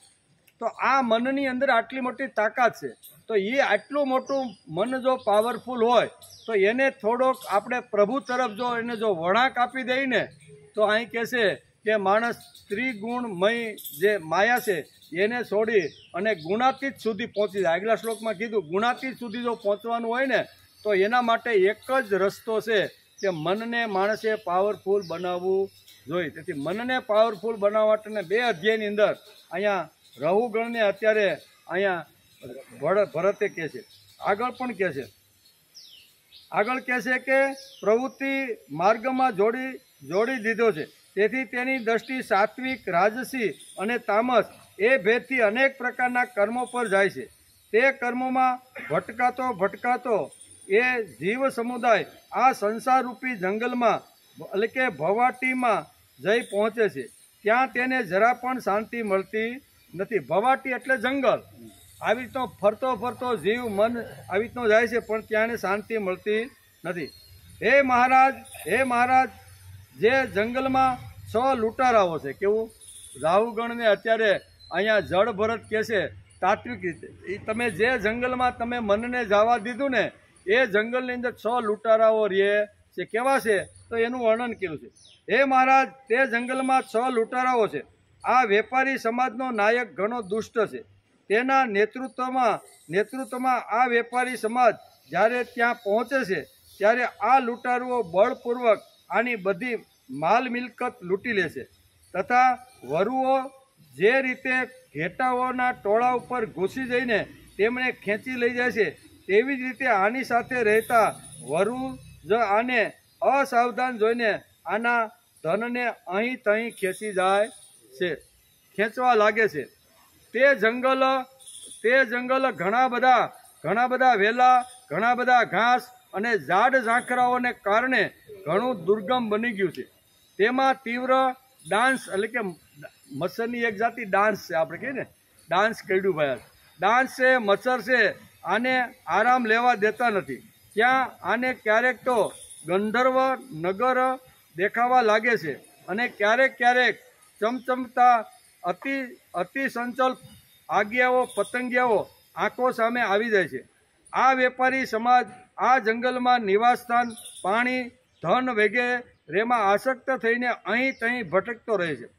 ક્યારેક આંધીથી ઉડેલી ધૂળને લીધે જ્યારે બધી દિશાઓ ધુમાડાથી ઢંકાઈ જાય છે, તે જેવી થઈ જાય છે અને આની આંખોમાં ધૂળ ભરાઈ જાય છે, તો આને દિશાઓનું પણ જ્ઞાન રહેતું નથી. ક્યારેક વંટોળીઓ આવે અને વેપારી જ્યારે જંગલની અંદર જ્યારે આવી રીતનો ફરતો હોય છે, ત્યારે આંધીથી એના આવી રીતના આંખોની અંદર ધૂળ ભરાઈ જાય છે.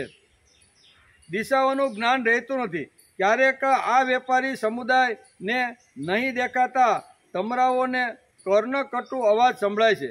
ક્યારેક ઘુવડોની બોલીથી આનું ચિત્ત સ્થિત થઈ જાય છે. ક્યારેક આને ભૂખ સતાવવા લાગે છે, તો આ નિંદની વૃક્ષનો તે સહારો ખોળવા લાગે છે. અને ક્યારેક તરસથી વ્યાકુળ થઈને મૃગજળ પણ દોટ મૂકતો રહેલો છે. ક્યારેક પાણી વિનાની નદીઓ તરફ જાય છે. ક્યારેક અન્ન નહીં મળવાથી પરસ્પરસ એકબીજા આગળ ભોજન મેળવવાની ઈચ્છા કરે છે. ક્યારેક દાવા નળમાં સૂસીને આગમાં લપેટાઈ જાય છે. અને ક્યારેક યક્ષ લોકો આના પ્રાણ ખેંચવા માટે આવે છે, તો આ ત્યારે આ ભિન્ન થઈ જાય છે. ક્યારેક પોતાનાથી વધુ બળવાન લોકો આનું ધન છીનવી લે છે, તો આ દુઃખી થઈને શોક અને મોહથી અચેત થઈ જાય છે. અને ક્યારેક ગંધર્વ નગરમાં પહોંચી જઈને ઘણી વાર માટે ઘણું દુઃખ ભૂલીને ખુશી મનાવવા લાગે છે. ક્યારેક પર્વતો પર ચડવા ઈચ્છે છે, તો ક્યારેક કાંટા અને કાંકરાઓને લીધે પગ ચારણી થઈ જવાથી ઉદાસ થઈ જાય છે. અને ઉદર પૂરતી પેટ ગુજારાનું સાધન નથી હોતું, તો ભૂખની આગથી સંતપ્ત થઈને પોતાના જ બાંધવો પર ખીજાવા લાગે છે. ક્યારેક અજગર અથવા સાપનો કોળીઓ બનીને જંગલમાં ફેંકી દેવાયેલા મળદા જેવો પડ્યો રહે છે. તે સમયે આને કોઈ જ્ઞાન કે ભાન રહેતું નથી. ક્યારેક બીજા ઝેરી જંતુઓ આને કરડે છે, તો એમના ઝેરના પ્રભાવથી આંધળો થઈને આ કોઈ અંધારા કૂવામાં પડી જાય છે અને ઘોર દુઃખમય અંધકારમાં બેહોશ પડ્યો રહે છે. ક્યારેક મધ ખોળવા લાગે છે, તો મધમાખીઓ આને કરડવા દોડે છે અને આનું સઘળું અભિમાન ઓગળી જાય છે. જો કોઈ પ્રકારે અનેક મુશ્કેલીઓનો સામનો કર્યા પછી તે મધ મળી જાય તો બીજા લોકો આની પાસેથી બળપૂર્વક આ મધને છીનવી લેશે. ક્યારેક ટાઢ, તડકો, આંધી અને વરસાદથી પોતાનો બચાવ કરવામાં અસમર્થ થઈ જાય છે. ક્યારેક પરસ્પર થોડો ઘણો વેપાર કરે છે તો ધનના લાભથી બીજાઓને દગો દઈને છેતરીને તેમની સાથે વેર પણ બાંધી લે છે. ક્યારેક ક્યારેક તે સંસારરૂપી મનમાં આખું ધન નાશ પામે છે તો આની પાસે શૈયા, આસન, રહેવા માટેનું સ્થાન, સહેલ, સફર અને સવારી વાહન વગેરે પણ રહેતા નથી. ત્યારે બીજાઓ પાસેથી યાચના કરે છે. માગવા છતાં પણ બીજા પાસેથી તેની ઈચ્છિત વસ્તુ મળતી નથી. ત્યારે પારકી વસ્તુઓ પર અનુચિત નજર નાખવાને કારણે આને ભારે તિરસ્કાર સહન કરવો પડે છે. આ પ્રમાણે વ્યવહારિક સંબંધને કારણે એકબીજા સાથે દ્વેષભાવ વધી જવા છતાં પણ વેપારી સમુદાય અરસપરસ લગ્ન વગેરે સંબંધો બાંધે છે અને પછી આ માર્ગમાં જાત જાતના કષ્ટો અને ધન સંપત્તિનો નાશ વગેરે સંકટો ભોગવતા સબવત થઈ જાય છે. સાથીઓમાંથી જે મરતા જાય છે તેમને જ્યાંના ત્યાં છોડીને નવા પેદા થનારાઓની સાથે લઈને આ વણજારાઓનો સમુદાય બરાબર આગળ વધતો રહે છે. હે વીરવર રાજા, આમના માયનું કોઈ પણ પ્રાણી નથી તો આજ સુધી વળીને પાછું આવ્યું અને નથી તો કોઈ આ સંકટ પૂર્ણ માર્ગને પાર કરીને પરમ આનંદમય યોગનું શરણ પણ લીધું. જેમણે મોટા મોટા દિગ્પાલોને જીતી લીધા છે, ધીર વીર પુરુષો પણ પૃથ્વી પર આ મારી છે એવું અભિમાન કરીને પરસ્પરસ વેર બાંધીને સંગ્રામ ભૂમિમાં જંગ ખેલે છે અને તેમ છતાં તેમને ભગવાન વિષ્ણુ તે અવિનાશ પદ મળતું નથી કે જે નિર્વેર પરમહંસોને મળે છે. અહીંયા જંગલનું આખું દ્રષ્ટાંત આપીને અત્યારે જળ ભરત સમજાવે છે કે જંગલ છે, જંગલની અંદર આવી રીતનો જ્યારે માણસ વ્યાપાર એટલે ધંધો કરવા માટે જાય છે ત્યારે કેવી અગવડ, કેવી રીતના ડંસ, કેવી રીતનું થાય છે એનું વર્ણન અહીંયા માણસના શરીર ઉપરથી અત્યારે જળ ભરત આ બધી વાતો સમજાવી રહ્યો છે. જેમ જંગલની અંદર વેપાર કરવા માટે જેમ માણસ જાય છે એમ આપણે પણ આવી રીતની ઘણી યાતનાઓ સંસારમાં રહીને ભોગવતા રહેલા છીએ. વેપાર કરવાનો હોય, વ્યવહાર કરવાનો હોય, પછી કોઈ આવી રીતનું ધન કમાવાનું હોય, ધન લૂંટાઈ ગયું હોય અથવા ધન સંચય કરેલું કોઈ ચોરી ગયું હોય તો આ બધી જે યાતનાઓ છે એનું વર્ણન અત્યારે વેદ વ્યાસે બહુ સરસ રીતે તાર્કિક ભાષાની અંદર આ દ્રષ્ટાંત આપી વનની અંદર એક જીવનું દ્રષ્ટાંત આપીને સમજાવવાનો પ્રયત્ન કર્યો છે કે આવો જીવ જ્યારે સમાજની અંદર ભટકે છે ત્યારે અનેક પ્રકારની આવી યાતનાઓ એને ભોગવવી પડે છે. એની સાથે રહેલા જે મિત્રો હોય છે એ મિત્રો ઘણીવાર એને છોડીને પરલોક સિધાવ્યા હોય છે ત્યારે નવા મિત્રોની શોધની અંદર આ માણસ ફરતો રહે. આવું બને કે નહીં? આ બધી અત્યારે આપણી જ વાતો અત્યારે ભાગવતકારે બહુ સરસ રીતે જીવને જે અગવડ પડે છે, જે સગવડ મળે છે, જ્યાં અગવડ આવે ત્યાં કેવી રીતનો પાર કરીને આગળ વધવું, આ બધી જ વાતો અહીંયા જંગલનો એક વ્યાપાર કરવા માટે નીકળેલો માણસ અને એને જે મધમાખીઓ, આજ્ઞાઓ અથવા અંદર રહેલા અજગર સહિત જે યાતનાઓ જે છે એ બધી જ યાતનાઓ ભોગવવી પડે. આ બધું દ્રષ્ટાંત આપીને અહીંયા બહુ સરસ રીતે આ ઉપાખ્યાન જેવી એક વાર્તાના રૂપની અંદર અત્યારે સમજાવે છે. પછી આગળ કહે છે કે આ સંસાર વન, આ કેવું છે? સંસાર વન એટલે ભવાટી માં ભટકનારો વણજારાઓનો આ સમુદાય ક્યારેક કોઈ વેલીની ડાળીઓનો આશ્રય લેશે અને તેના પર રહેનારા મધુર બોલીવાળા પક્ષીઓના મોહમાં ફસાઈ જાય છે. ક્યારેક સિંહોના સમૂહથી ભય પામીને બગલા, કંક અને ગીધો સાથે પ્રેમ કરે છે. જ્યારે તેમનાથી દગાનો ભોગ બને છે ત્યારે હંસોના એટલે કે સાધુ સંતોના કુળમાં પ્રવેશવા ઈચ્છે છે, પરંતુ તેને તેમનો આચાર રૂચતો નથી. તેથી વાનરોમાં ભળી જઈને તેમના જાતિ સ્વભાવ અનુસાર દાંપત્ય સુખમાં રત રહીને વિષય ભોગથી ઇન્દ્રિયોને તૃપ્ત કરતો રહે છે અને એકબીજાનું મુખ જોતો પોતાના આયુષ્યની અવધિને વિસરી જાય છે કે એક દિવસ મારે પણ જવાનું છે. ધીમે ધીમે શરીર તો ક્ષીણ થતું જાય છે, બરોબર.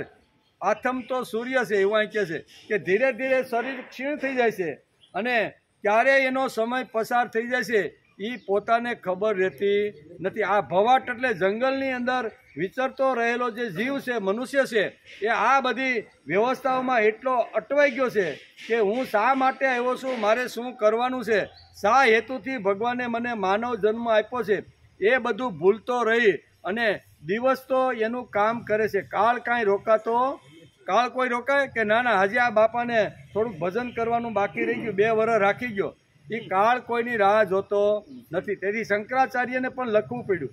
હું લખ્યું કે દિનમપી રજની સાયં પ્રાત શિશિર વસંતો પુનરાયાત કાલઃ ક્રીડતી ગચ્છતિ વાયુ તદપી ન મુચ્યતિ આશા વાયુ ભજ ગોવિંદમ મૂઢમતે પ્રાપ્તે સન્નિહિતિ મરણે નહીં રક્ષતી ડુંકુચ કરણે.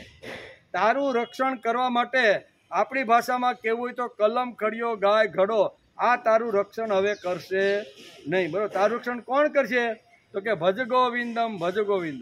તારો અત્યારે શું છે, મસાણે તારા લાકડા પહોંચી ગયા છે, ઢળતી ઉંમર છે, આંખની અંદર સૂઝતું નથી, કાને સંભળાતું નથી, જવાના દિવસો ક્યારે પૂરા થાય એ નક્કી નથી. તેથી હવે આ છેલ્લી જે અવસ્થા તારી ચાલી રહી છે એમાં તારે હવે ભગવાનનું ભજન કરી લેવું જોઈએ. દિનમપી રજની સાયં પ્રાત. દિન એટલે દિવસ ને રજની એટલે રાત્રિ. એ કાંઈ રાહ જોવે કે ના આ બાપાને એક રાત્રિ વધારે રોકો તો સારી એવી ભજન કરી લે. દિનમપી રજની સાયં પ્રાત એટલે કે દિવસ આવે છે, રાત જાય છે, રાત જાય છે, દિવસ આવે છે, સાયં જાય છે, પ્રાતઃ આવે છે. આવી ઋતુઓ આવે છે અને જાય છે. શિયાળો આવે છે, ચોમાસું આવે છે, આમ કરતી કરતી ઉનાળો જાય છે, પાછું ચોમાસું આવે છે. ઋતુઓનું કામ કરે છે. આ ઋતુની અંદર મારે શું કરી લેવું જોઈએ એ માણસે નક્કી કરવું જોઈએ. તેથી આ અધ્યાયની અંદર બહુ સરસ રીતે આ વાર્તાના રૂપમાં કહેતો, વાર્તાના રૂપમાં જંગલની અંદર એક આખ્યાનના રૂપમાં કહેતો આ બધી વાતો સમજાવવાનો અહીંયા જડ ભરતે અત્યારે રહુગણને પ્રયત્ન કર્યો છે કે આની અંદર રહેલો જીવ કેવો છે. તો જીવને આખા કુટુંબને સંભાળવા માટે બહાર ફરવું પડે, કમાવા જવું પડે અને કમાય છે ત્યારે કેવા કેવા અનુભવો એને થાય છે એ વાર્તાના રૂપની અંદર સમજાવવાનો આપણે પ્રયત્ન કર્યો છે. તેથી આપણે હવે વિચાર આ ઢળતી ઉંમરે માણસે વિચાર કરી લેવો છે કે હવે મારી આંખની સામે બીજું કાંઈ હોવું જોઈએ નહીં. ભલે જડ ભરતે એકવાર ભૂલ કરી અને બીજી વાર મારે આવી ભૂલ કરવાની નથી એવું એને નક્કી કરી નાખ્યું, બરાબર ને. આપણે પણ આવી રીતનું નક્કી કરવું જોઈએ. ભલે 55, 60 વર્ષ કે 65 વર્ષ સુધી આપણે સંસાર વ્યવહાર કર્યો, નોકરી ધંધા કર્યા, પણ હવે માણસે નિશ્ચિત કરી લેવું જોઈએ કે જ્યાં જવાનું છે એ કલ્યાણકારી માર્ગને જ મારે અપનાવવો જોઈએ. આ રીતે આ 3 અધ્યાયની અંદર બહુ સરસ રીતે વેદ વ્યાસે લખ્યું છે. રાજા પરીક્ષિતને અત્યારે ગંગા નદીના કિનારે સુખદેવજીએ આ એને સંભળાવી રહ્યા છે કે આવી રીતની ઘટનાઓ જ્યારે ઘટતી હોય છે ત્યારે માણસે સજાગ થઈ જવું જોઈએ. આ બધી જે મહાભારત છે, રામાયણ છે, શ્રીમદ ભાગવત છે, બરાબર, એ ગ્રંથોનો અભ્યાસ કર્યા પછી, વાંચ્યા પછી એની અંદર જે મહાપુરુષોએ સિદ્ધાંતો લખ્યા છે, બરાબર, એ અનુભવના અંતે લખ્યા છે. એના જે કાંઈ પોતાના જીવનમાં જે કાંઈ ઘટનાઓ ઘટી, જે અનુભવ થયા, સમાજમાં ફેર્યા, સમાજની પાસેથી એને જે કાંઈ મળ્યું ને એ બધું લઈને એણે રાસાયણિક બધું તૈયાર કર્યું છે અને એ રસાયણનું નામ છે શ્રીમદ ભાગવત. આ ભાગવતની અંદર બધી જ પ્રકારની વાતો અહીંયા વેદ વ્યાસ જેવા મહાપુરુષે લખી રાખી છે. તેથી વેદ વ્યાસ ભલે ભગવાન ન હોય પણ મારા તમારા જેવે એને ભગવાન કરીને બેસાડી દીધા અને એના માટે બહુ સરસ લખ્યું છે. શું લખ્યું કે અચતુર્વદનો બ્રહ્મા દ્વિબાહુર પરો હરિ અભાલ લોસનમ શંભો ભગવાન બાદરાયણ. અહીંયા ભગવાનની ઉપાધિ મારા તમારા જેવાએ આપી દીધી. શા માટે કે આટલું મોટું જે કામ કરે ને એ ભગવાન જ હોઈ શકે. ભલે એને 4 હાથ નથી, બ્રહ્માને 4 હાથ છે પણ અહીંયા વેદ વ્યાસને 4 હાથ નથી. ચતુર્વદનો બ્રહ્મા, ચતુર એટલે 4, બ્રહ્માને 4 મુખ છે, બરોબર, છતાં અહીંયા કોને વેદ વ્યાસને 1 જ મુખ છે અને બ્રહ્માને 4. અચતુર્વદનો બ્રહ્મા બ્રહ્માને 4 મુખ છે, પણ વેદવ્યાસને એક જ મુખ છે, છતાંય બ્રહ્મા છે, બરાબર ને? દ્વિબાહુ પરો હરિ.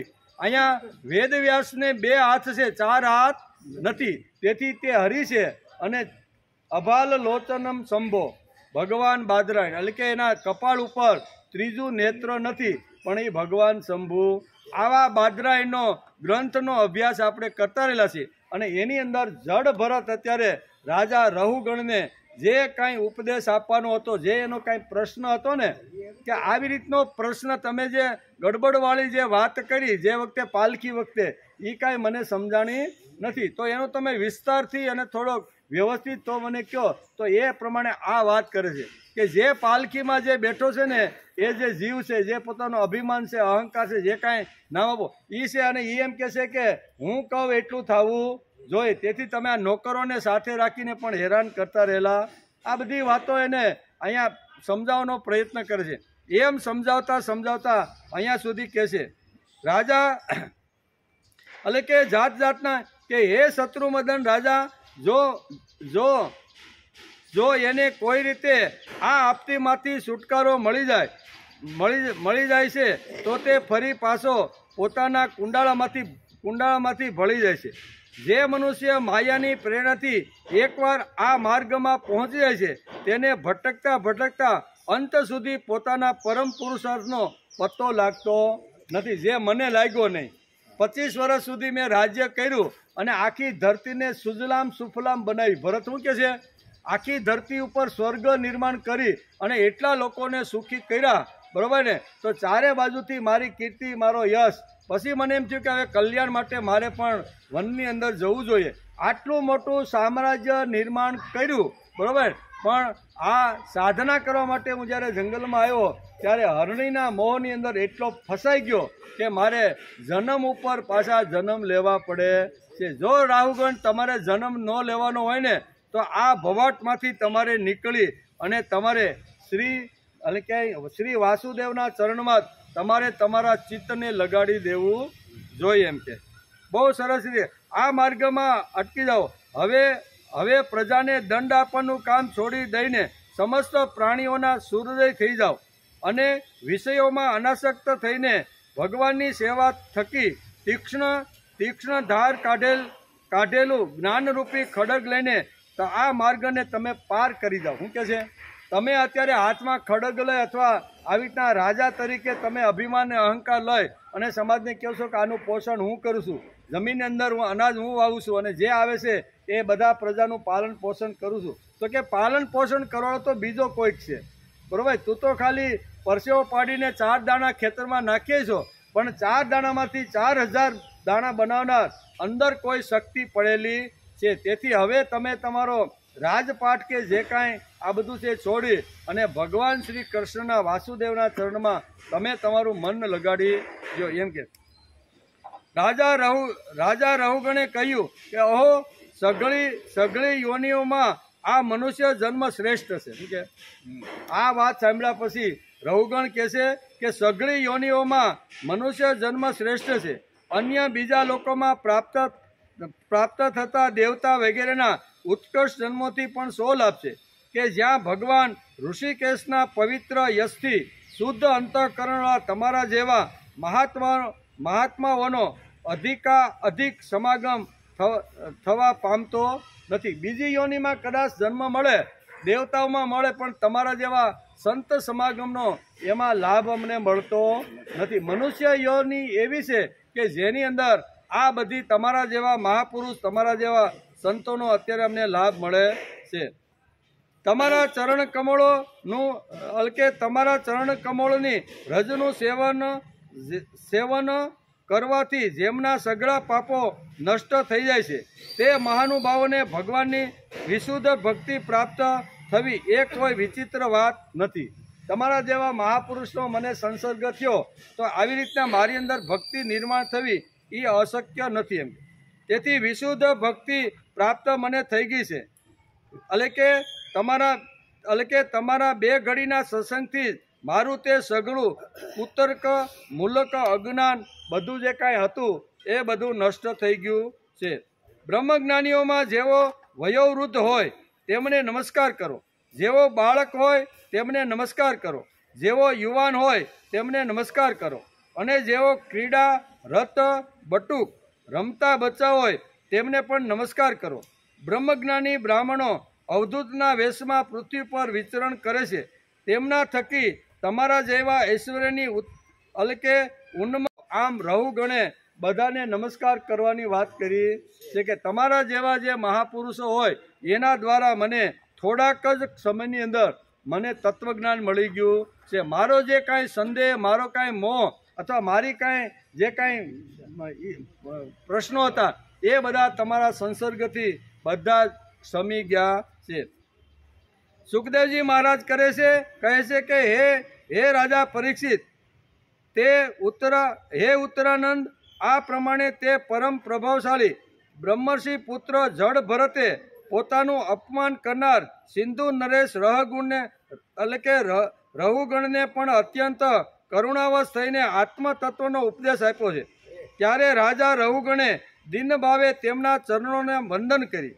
પછી બ્રહ્મશ્રેષ્ઠ ભરતજી પરિપૂર્ણ સમુદ્ર જેવા શાંતચિત્ત અને ઇન્દ્રિયોથી ઉપરત થઈને પૃથ્વી ઉપર વિચરવા લાગ્યા. અત્યારે સુખદેવજી મહારાજ અત્યારે ગંગા નદીના કિનારે અહીંયા પરીક્ષિત રાજાને કહે છે કે આવી રીતનો બંનેનો મેળાપ થયો, બરાબર, અને બંનેનો મેળાપ થતાં ઘણી બધી આવી રીતની વાતો થઈ અને અંતે અહીંયા રાહુગણને સરસ મજાનું તત્વજ્ઞાન અહીંયા જડ ભરતે સમજાવી દીધું છે. રહુગણ પણ સંતોષ થયો, એના પ્રશ્નનો જવાબ મળી ગયો અને એને એમ હતું કે આ રાત તો મારા થકી ચાલતું રહેલું છે, હું જ રૈયતની સંભાળ કરું છું, આનું પોષણ હું જ કરું છું. એ મનની અંદર જે બાંધીને બેઠો હતો એ ભરતના શબ્દોથી એનું આ નિર્મૂળ નાશ થઈ ગયો. એમ અહીંયા જડ ભરતની વાત સાંભળ્યા પછી રહુગણ પોતે સ્વીકારે કે તમારા આવા સત્સંગથી, તમારા આવા નજીક આવવાથી અથવા તમારા થોડા ઘણા સહવાસથી મારી જે કાંઈ અંદરની જે કાંઈ વ્યથા હતી અથવા જે કાંઈ અજ્ઞાન હતું એ અજ્ઞાન મારું બધું નષ્ટ પામ્યું છે. એટલે આ વાત અત્યારે અહીંયા સુખદેવજી અત્યારે રાજા પરીક્ષિતને કહે છે કે હે રાજા પરીક્ષિત, તેમના સત્સંગથી પરમાત્મા તત્વનું જ્ઞાન પામીને સૌરપતિ રહુગણે પણ અવિદ્યાને લીધે અંતઃકરણમાં આરોપિત થયેલી દેહાત્મ બુદ્ધિનો ત્યાગ કર્યો. દેહાત્મ બુદ્ધિ એટલે મારાથી આ દેહથી જ હું બધું થતું રહેલું, દેહાત્મ બુદ્ધિ એટલે દેહની અંદર વધારેમાં વધારે બુદ્ધિ વાપરી અને દેહને શણગારવાનો, એને આવી રીતનો કંઈ પણ કરવાનું કામ કરતા હતા એ બધા એનો ત્યાગ કર્યો. હે રાજન, જે લોકો ભગવાનના આશ્રિત અનન્ય ભક્તનું શરણ ગ્રહી લે છે તેમનો આવો જ પ્રભાવ હોય છે. તેમની પાસે અવિદ્યા ઊભી રહી શકતી. જે મહાપુરુષના સંસર્ગમાં આવે, મહાપુરુષના સાનિધ્યમાં આવે, સંતો અને મહાપુરુષનું જેને સામ્રાજ્ય અથવા સાનિધ્ય મળ્યું છે એની પાસે આવી રીતની જે કોઈ વાત છે એ ટકી શકતી. કઈ વાત છે તો કે અવિદ્યા છે, અજ્ઞાન છે, બરોબર. આ જે કાંઈ છે એ મહાપુરુષની પાસે ટકી શકતું નથી. એમ અત્યારે વેદ વ્યાસ લખે છે પરીક્ષિત રાજાને ગંગા નદીના પવિત્ર કિનારા ઉપર અત્યારે સુખદેવજી મહારાજ કહે છે. રાજા પરીક્ષિતે કહ્યું કે હે મહાભાગવત, હે મુનિ શ્રેષ્ઠ, તમે પરમ વિદ્વાન છો. તમે રૂપક વડે અપ્રત્યક્ષ રૂપે જીવોના સંસારમાં જે માર્ગનું વર્ણન કર્યું છે તે વિશેની કલ્પના વિવેકી મનુષ્યોની બુદ્ધિએ કરી છે. તે અલ્પ બુદ્ધિવાળા મનુષ્ય વડે સરળતાથી સમજી શકાતી નથી. તેથી મારી પ્રાર્થના છે કે આ દુર્બોધ વિષયનું રૂપક સ્પષ્ટીકરણ કરતા શબ્દો વડે ખોલીને મને બરોબર સમજાવો. આ જંગલમાં ગયો વેપારી ગયો, તમે આ જે કાંઈ રૂપાકાત્મક રૂપે તમે જે અહીંયા રહુ ગણે ને જે વાત જે અહીંયા જડ ભરતે કરી છે એમાં મારી કાંઈ બુદ્ધિ કાંઈ એમાં ખૂંચતી નથી કે આ રૂપાત્મક રીતે કઈ વાત કહેવા માગે છે એ મારી સમજણમાં આવતી નથી. આમ અત્યારે રાજા પરીક્ષિત ગંગા મૈયાના પવિત્ર કિનારા ઉપર 7 દિવસનું અનશન કરીને બેઠા. કેવા એણે હસ્તિનાપુર છોડ્યું, નક્કી કર્યું કે 7 દિવસમાં મારું મૃત્યુ નક્કી છે. તો કોઈ એવા મહાપુરુષને શોધું કે 7 દિવસની અંદર મને મોક્ષ ગતિ પ્રાપ્ત કરી છે. એમ કરતાં ઘણી વાતો કરતાં એને શુકદેવજી સાથે આવી રીતનું થાય છે. અને શુકદેવજી અત્યારે શ્રીમદ ભગવતનું કહેવાય શ્રીમદ ભાગવત કહેવા માટે ગંગા નદીના પવિત્ર કિનારા ઉપર અહીંયા 7 દિવસનું અનશન કરી અને બેઠક ઉપર પરીક્ષિત રાજા જે બેસી ગયા છે, બરાબર, તો એને આ વાત સંભળાવી રહ્યા છે. આ વાત જ્યારે એને સંભળાવી ત્યારે રાજા પરીક્ષિતના મનની અંદર એક બીજો નવો પ્રશ્ન ઊભો થયો કે શુકદેવ આ કહે છે ને કે જે ભાગવતની અંદર જે વેદવ્યાસે લખ્યું છે અને જળ ભરતે જે અહીંયા રહુગણને જે આ વનની વાત જે કરી છે કે વનની અંદર આવી રીતનો વેપારી ગયો તો એને કેટલી અગવડ, કેટલા પક્ષી મળ્યું અને એમાંથી પણ પાર કરતો, દુઃખી થતો, હસતો, ક્યારેક હસે, ક્યારેક મધ મળે ત્યારે મજા આવી જાય, પણ એ મધ બીજો જોઈ જાય ત્યારે એના હાથમાંથી જૂટવી લે ત્યારે દુખે. આ બધું મને કાંઈ સમજાતું. તમે આ વાત જે કરી બરોબર છે, પણ આ રૂપાત્મક રીતે તમે જે વાત કરી છે એ શબ્દ ફોડીને જો તમે વાત કરો તો અમારા જેવા સામાન્ય લોકોને પણ આ સમજ પડે. એવો પ્રશ્ન કોણે કર્યો? પરીક્ષિત રાજાએ પ્રશ્ન કર્યો છે, બરોબર ને. અલ્પ બુદ્ધિના મનુષ્ય વડે અમે કેમ સમજી શકીએ? તેથી મારી પ્રાર્થના છે કે આ દુર્બોધ વિષયનું એટલે બહુ સર દુર્બોધ એટલે વિશેષ પ્રકારનું જે આ વાત જે સ્પષ્ટીકરણ કરતા શબ્દો વડે ખોલીને તમે મને સમજાવો.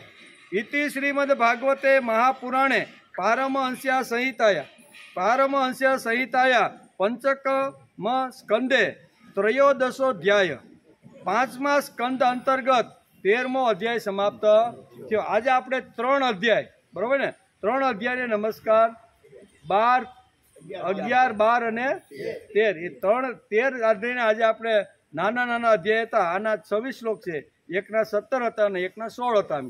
આમ કરીને આપણે આ પણ તત્વજ્ઞાનથી આખો ભરેલો, ભલે 17 શ્લોકની અંદર જે મનની જે વાત જે જળ ભરતે કરી એ જબરજસ્ત વાત એમાં કરી છે. એટલે મનને સંભાળવાનું અને મનને સંભાળવા પછી રહુગણનો જે કાંઈ પ્રશ્ન હતો, બરોબર ને, કે પાલખી વખતે તમે મને જે તત્વજ્ઞાન આપ્યું ને એમાં મારી કાંઈ ઘડ પડી ને, તો એને આખી બધી સમજાવ્યું છું. બધું પાલખી કોણ છે, તું એના ઉપર બેઠો એ કોણ છો, આ બધી વાતો સમજાવી.